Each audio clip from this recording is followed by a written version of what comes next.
Menjika, Shagutom, Huan Ying, Jiao Mong. Good morning, everyone. I'm Dr. Nashid Nigar from Monash University, and I'm excited to present Embracing Plurilingual and Intercultural Pedagogies, Navigating Affective and Sensory Fluidity in Australian EALD Classrooms. বহুভাষিক ও আন্তঃসাংস্কৃতিক শিক্ষাদান পদ্ধতি গ্রহণ করা অস্ট্রেলিয়ার ইএএলডি শ্রেণীকক্ষে আবেগপ্রবণ ও সংবেদী প্রবাহের পথে পথে চলা in Bangla.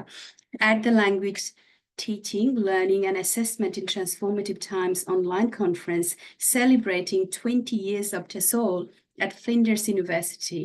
Today, I'll explore how affective and sensory dynamics influence the shift from monolingual to plurilingual approaches in Australian language and literacy classrooms. So by embracing diverse linguistic and cultural backgrounds, we can enrich English language teaching experiences beyond the deficit lens.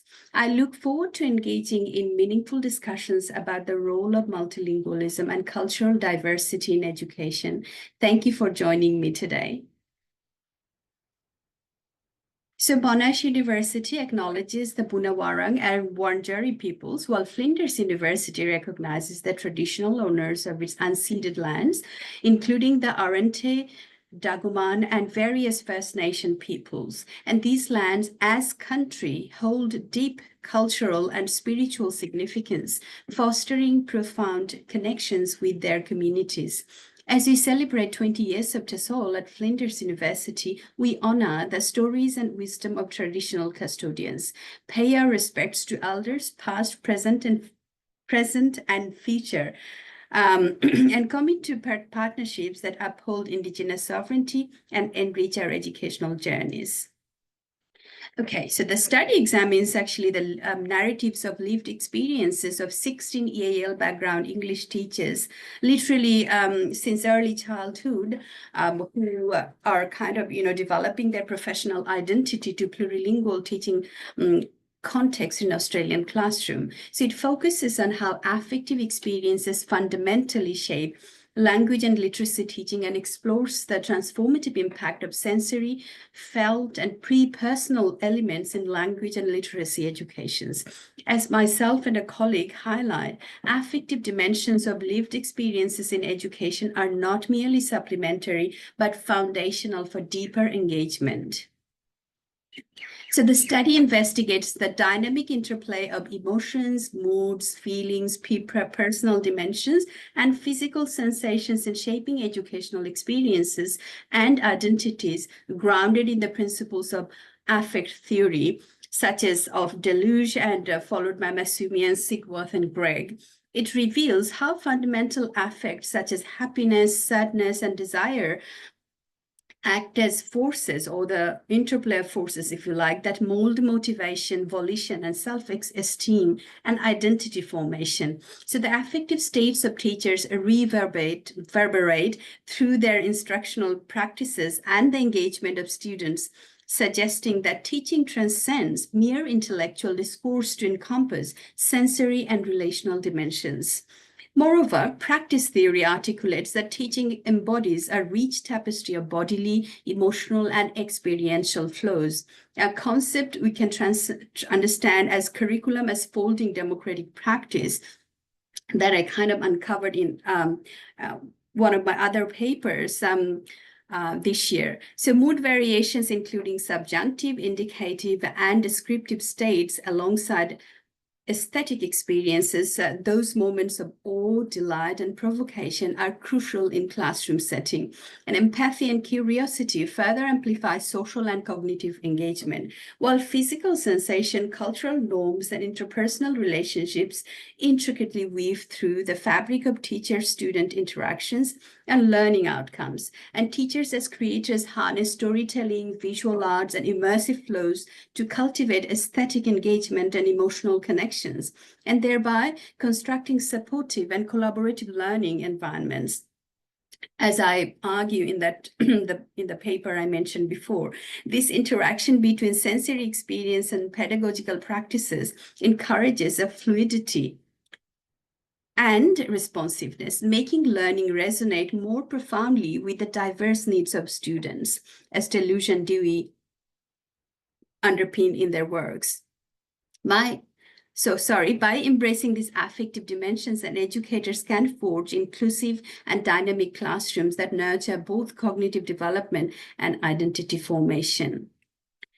So this study employs hermeneutic phenomenology and narrative inquiry to explore how affect and cultural dynamics influence the teaching practices of 16 English language teachers in Australian language and literacy classrooms. So teachers documented their feelings and sensory experiences through reflective writing, providing valuable insights into their lived experiences. So semi-structured interviews, mainly written, but some verbal as well, over time facilitated dialogic reflections on emotional responses and cultural interactions.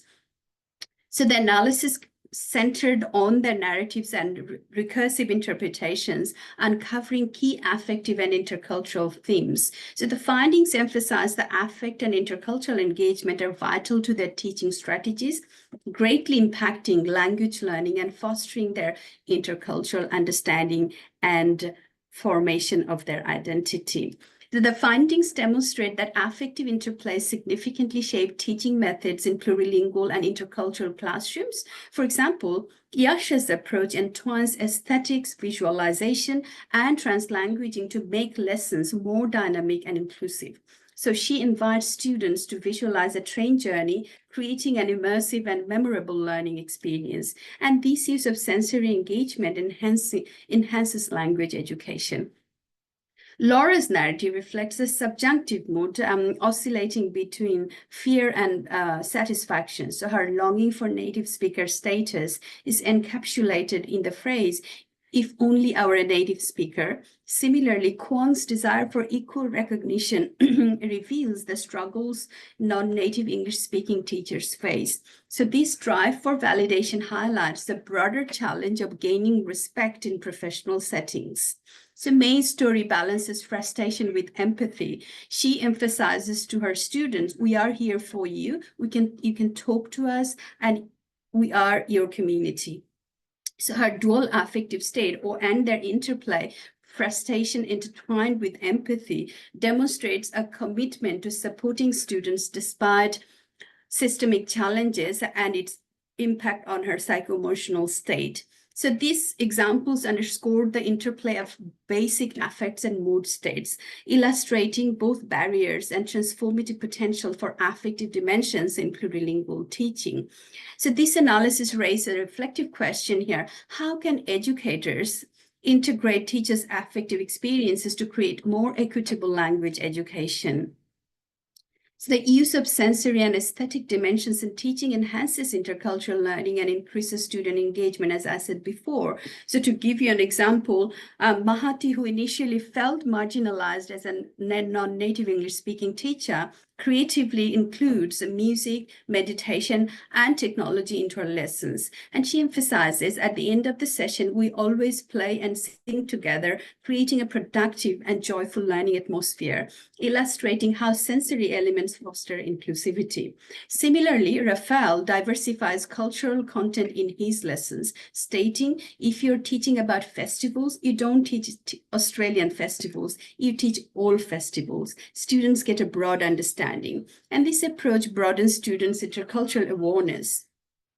Carlos incorporates film, music, and transcultural literature using Brazilian sayings alongside English expressions to make lessons more relatable. And his approach, rooted in his own language learning experiences, creates a rich sensory environment that promotes intercultural understanding and translingual practices. So Hin supports her Chinese students by posting vocabulary resources on WeChat, employing familiar digital tools to extend learning beyond the classroom. And this sensory engagement through multimedia fosters a culturally responsive learning experience. So the integration of aesthetic elements like storytelling, music, and visualization not only fosters empathy, but also enriches language learning by building a deeper connection with diverse cultures and languages, as highlighted by myself and colleague in this paper. So this study highlights the affective and sensory elements are essential for promoting inclusivity, deeper learning, and identity development in language and literacy classroom by implementing plurilingual practices, and teachers enhance global awareness and empathy, fostering a diverse and dynamic learning environment. Creating teaching methods such as music, storytelling, and culturally responsive content actively advance intercultural pedagogy. And these strategies not only support language learning, but also acknowledges diverse linguistic identities and ways of knowing and becoming, nurturing a supportive and empathetic classroom atmosphere. So to generatively intertwine affective engagement with intercultural pedagogy, educators must develop strategies that resonate with feelings, senses, and emotions or affect while valuing linguistic diversity. As suggested, exploring how to align emotional and intercultural engagement is vital for enriching classroom dynamics. So to sum up, the findings highlight that affective and sensory attunement is crucial for affective plurilingual pedagogy, effective plurilingual pedagogy, and these approaches enhance language learning and shape learners' identities. And by fostering empathy, supporting cosmopolitanism, and promoting inclusivity in education, inclusive education must address linguistic diversity alongside affective and sensory dimensions in learning. And this holistic perspective encourages educators to prioritize these elements, leading to more impactful language learning environment. So here are the bibliographies. And thank you very much. আপনাদের সবাইকে ধন্যবাদ।